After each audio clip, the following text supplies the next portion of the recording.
à tous, bienvenue dans Lyon Week-end de dimanche 10 juillet. Très heureuse de vous accompagner pour votre rendez-vous de l'info jusqu'à 13h. À la une de l'actualité, premier week-end des vacances d'été. Il y a encore du monde sur les routes de notre département ce dimanche. Journée orange dans le sens des départs. Si vous restez à Lyon cet été, on vous fera découvrir des activités à faire en famille dans la métropole. Une nouvelle exposition à découvrir pendant les vacances à la Maison d'Isieux. 25 lettres et photos de Georgie, un enfant de 8 ans qui racontait son quotidien à Isieux avant d'être raflé par la Gestapo de Lyon. Qui n'a jamais rêvé d'un petit déjeuner au lit sans sortir de chez soi? Baguette à bicyclette, livre, pain, viennoiserie et jus de fruits depuis 2018 à Lyon et dans ses environs.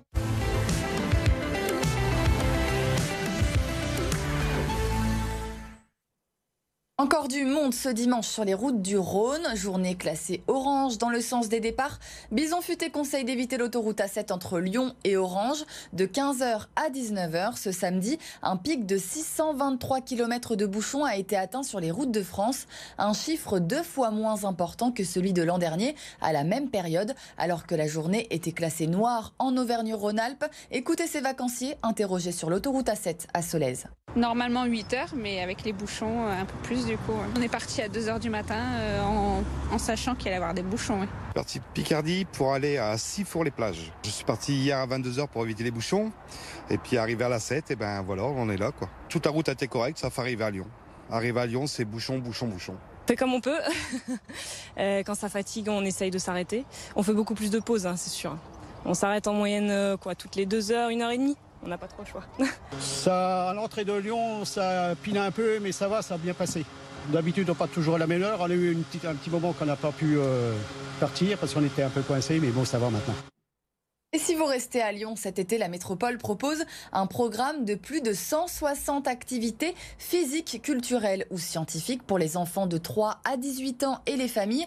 Un programme varié dans plus de 30 communes. Écoutez Renaud Père, le vice-président de la métropole en charge de la politique de la ville. Des activités sportives, des activités culturelles pour toute la famille, mais aussi des choses assez originales qui permettent notamment une première activité économique. On est très heureux de développer dans le 8e arrondissement, à Vénissieux et à Saint-Fond, des activités, des coopératives d'activités qui permettent aux jeunes de se donner un objectif en termes économiques et puis qui vont faire des petits services qui vont leur permettre d'avoir un petit complément, un premier petit revenu, on peut le dire comme ça. C'est aussi ça l'objet de l'été, c'est-à-dire qu'on les amène à préciser leurs projets pour la suite. Sensibiliser les élèves sur l'importance de la bonne hydratation avant de partir en vacances. Des collégiens du Rhône ont reçu un prix pour leur personnalisation de fontaine à eau après le concours Soif d'agir. Dès la rentrée, des fontaines seront installées et opérationnelles pour tous les collèges participants. Écoutez Fanny, l'une des gagnantes du concours. Déjà, on est beaucoup à aimer dessiner. On est souvent en train de dessiner. Donc customiser une fontaine, c'était vraiment waouh. Et avoir des fontaines, ça nous permettra de s'hydrater pendant les intercours parce que c'est un bâtiment assez haut et les toilettes sont majoritairement en bas. Les vols Lyon-Milan relancés dès la rentrée par la compagnie Twinjet. À partir du 12 septembre, 18 vols par semaine seront proposés. La ligne entre Milan en Italie et Lyon avait été stoppée pendant plusieurs mois lors de l'épidémie de Covid-19. Les premiers billets sont déjà disponibles à la vente sur le site de la compagnie. Doucet, démission, opération coup de poing. Ce samedi à l'Hôtel de Ville, un collectif d'ultra-droite Lyon Populaire a déployé une banderole devant les grilles de la mairie de Lyon pour demander la démission du maire Grégory Doucet. Sur Twitter, l'adjoint à la mairie de Lyon en charge de la sûreté, de la sécurité et de la tranquillité, Mohamed Chi, a dénoncé cet acte. L'extrême droite s'en prend une nouvelle fois à notre cadre démocratique et à nos institutions républicaines. Nous continuerons d'agir avec l'État pour mettre fin à ces groupes factieux, a-t-il écrit.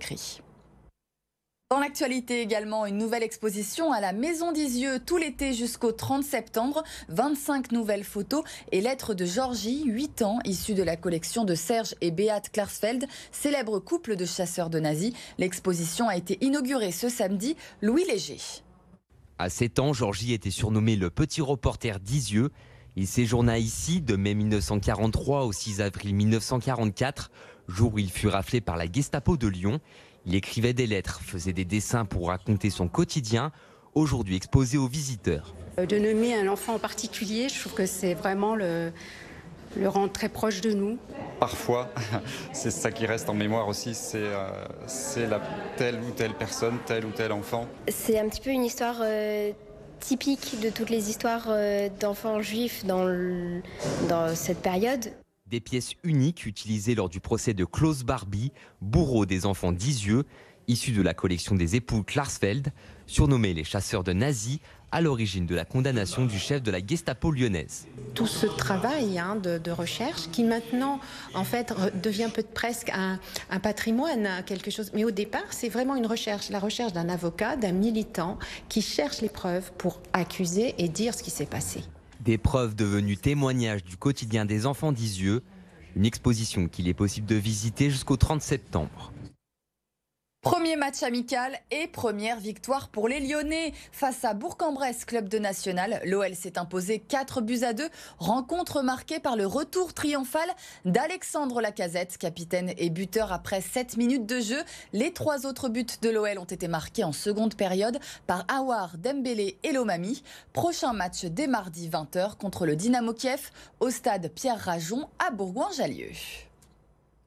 C'est un coup de tête qui a mis fin au combat. Pas de vainqueur ce samedi soir entre le Villeurbanais Michel Soro et l'Ouzbek Israil Madrimov lors de la demi-finale mondiale des Super Welters. Retour en images avec Arthur Jean.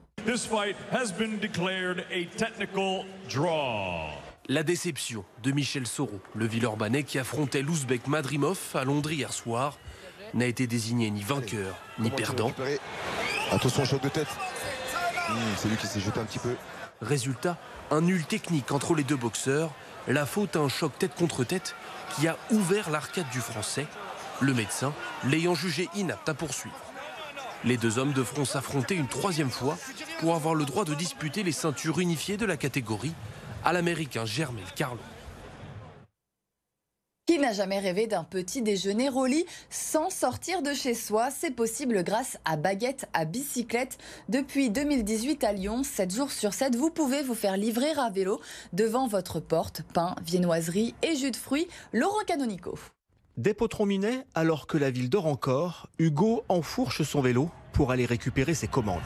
La commande, elle a été faite par téléphone hier soir, une fois que la clôture est passée, donc à 21h hier soir. Donc moi j'ai un visuel sur tout ce qu'on vient récupérer ici ce matin, qui va être du coup dans les commandes des clients juste après. Dans sa boulangerie du 6e, Manu enfourne pain et viennoiserie pour les clients de la boutique, mais aussi pour les livraisons d'Hugo, associés de Baguette à bicyclette. Je trouve ça excellent, ça fait découvrir tous les produits chez les clients, c'est surtout Baguette à bicyclette, ils sont très professionnels, ils sont très à l'heure, c'est vraiment un super concept. Des boulangeries artisanales pour se fournir au fournil et ensuite livrer à vélo des petits déjeuners aux particuliers comme aux entreprises. Le principe est simple, écolo. Fallait-il encore y penser? Cette idée, elle est née en 2018 par Caroline qui a fait un constat, c'est qu'aujourd'hui en France, on consomme beaucoup de pain, mais on ne peut pas se le faire livrer ou alors on ne peut pas avoir accès à une bonne baguette devant chez soi.